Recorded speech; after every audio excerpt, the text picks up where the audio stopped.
तो 7वीं पंक्ति के लिए चेन 3 स्पेस में धागा अटैच करके इसमें 3 डबल क्रोशे, चेन 3 और 3 डबल क्रोशे बनाने हैं।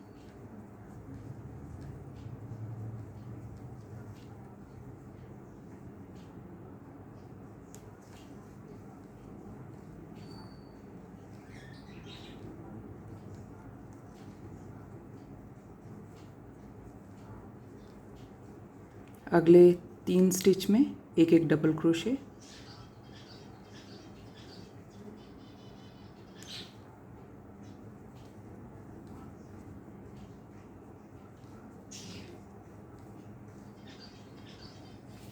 अब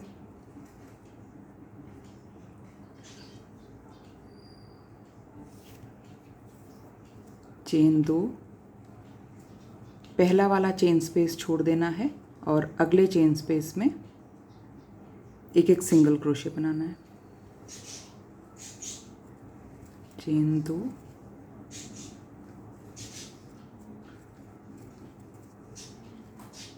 सिंगल क्रोशे, फर्स्ट और लास्ट चेन स्पेस छोड़ देना है और बाकी सब चेन स्पेस में चेन 2 के बाद एक सिंगल क्रोशे बनाना है। लास्ट में फिर चेन 2, ये वाला स्पेस छोड़ा और एक एक डबल क्रोशे इन 3 स्टिचेस में।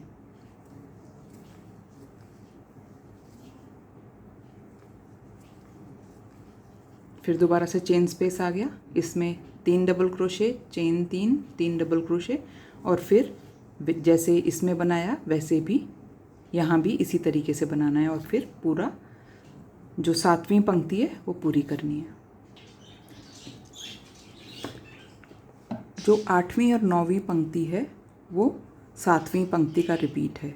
जैसे हमने 7वीं पंक्ति पे जितने स्टिचेस थे उनमें एक एक डबल क्रोशे करा था और कॉर्नर में 3 double crochet, chain 3, 3 double crochet किया था और फर्स्ट और लास्ट चेन 2 स्पेस छोड़कर बाकी चेन 2 स्पेस में एक एक सिंगल क्रोशे दिया था और उन सिंगल क्रोशे के बीच में चेन 2 है। तो 8वां और 9वां जो पंक्ति है वो इसी तरीके से रिपीट होएगी। तो चेन 3 स्पेस में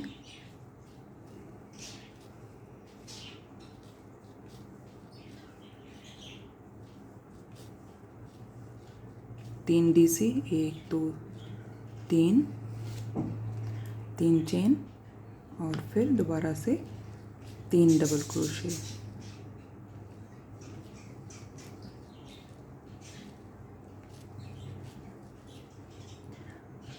अगली जो 6 स्टिचेस हैं उनमें एक एक डबल क्रोशे।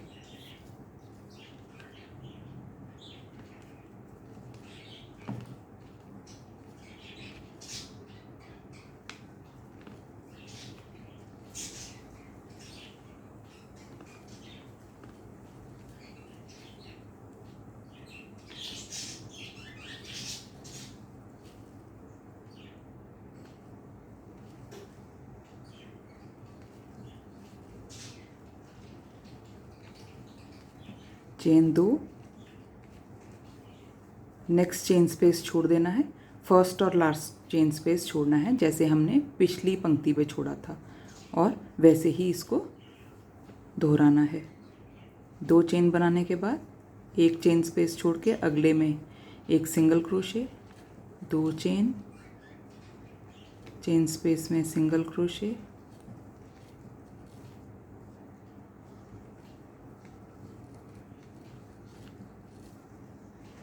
और लास्ट वाला छोड़ देना है और फिर 6 स्टिचेस में एक एक डबल क्रोशे।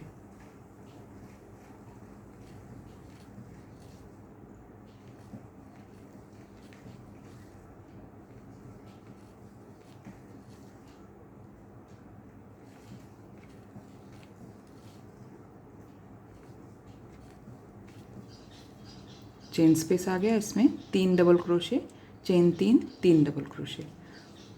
तो ये है हमारा 8वीं पंक्ति। 9वीं पंक्ति भी हमने ऐसी बनानी है, फर्स्ट और लास्ट छोड़ देने हैं, इन सारों में एक एक डबल क्रोशे और कॉर्नर में 3 double crochet, chain 3, 3 double crochet. तो ये हमारी 9 जो रोज़ हैं वो कंप्लीट हो गई हैं और 9 रोज़ कंप्लीट होने के बाद ये इस तरह से दिखाई दे रहा है। अब 10th रो में हमने 10वीं पंक्ति में दोबारा से कॉर्नर में ही अटैच कर लिया है धागा।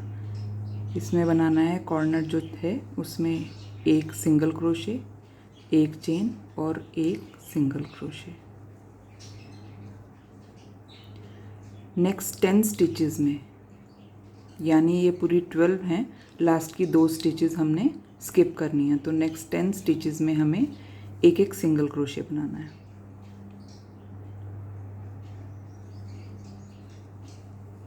एक,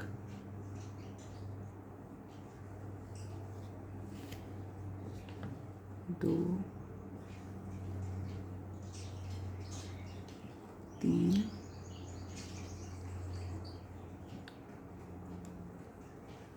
4, 5, 6, 7, 8, 9,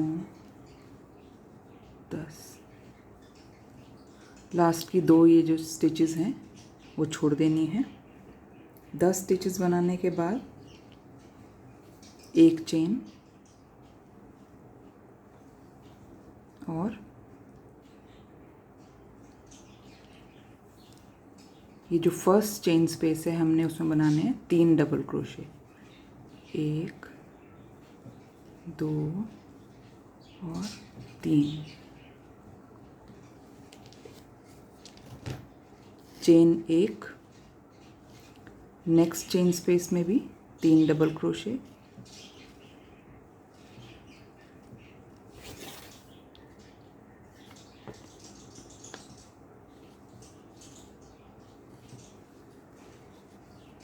चेन 1 और अगले चेन स्पेस में भी 3 डबल क्रोशे।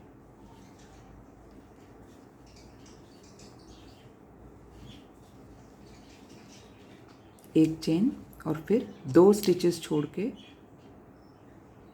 3rd स्टिच से कॉर्नर तक एक एक सिंगल क्रोशे।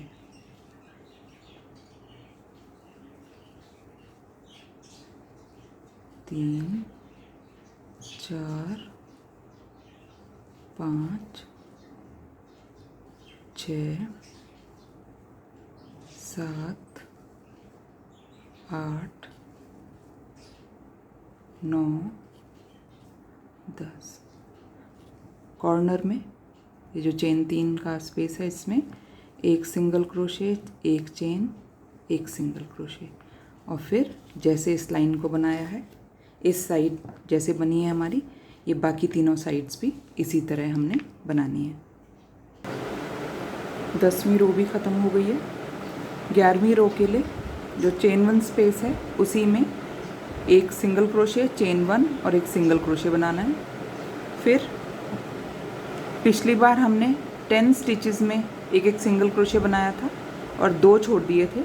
इस बार हम 3 स्टिचेस छोड़ेंगे और जो रिमेनिंग स्टिच हैं यानी 8 स्टिचेस हैं उनमें हमने एक एक सिंगल क्रोशे बनाना है।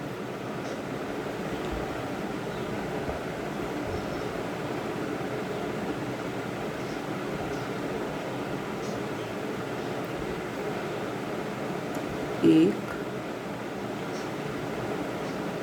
2,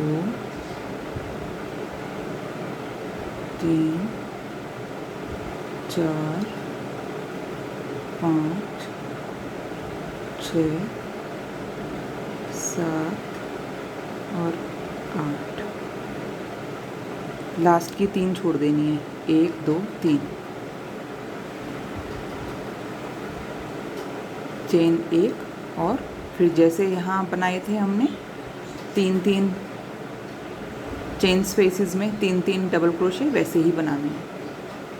ये सेम जैसे हमारा 10th रो था वैसे ही ये है। 11th रो भी सेम है, बस यहाँ हमने 3 स्टिचेस छोड़े हैं 2 स्टिचेस की जगह।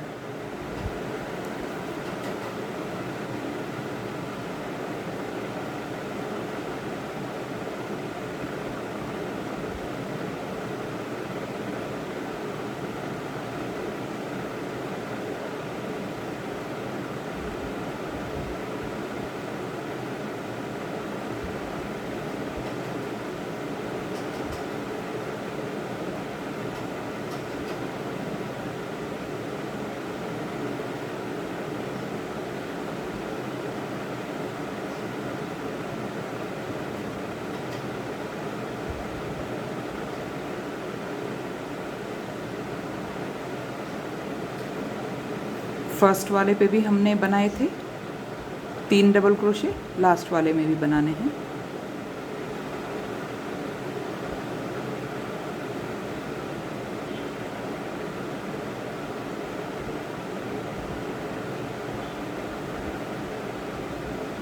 लास्ट में चेन 1 और अब हमने छोड़ने हैं 3 स्टिचेस, 1 2 3 और चौथे पे हमने बनाना है। चौथे से लेकर चेन 1 स्पेस तक हमने सब में एक एक सिंगल क्रोशे बनाना है।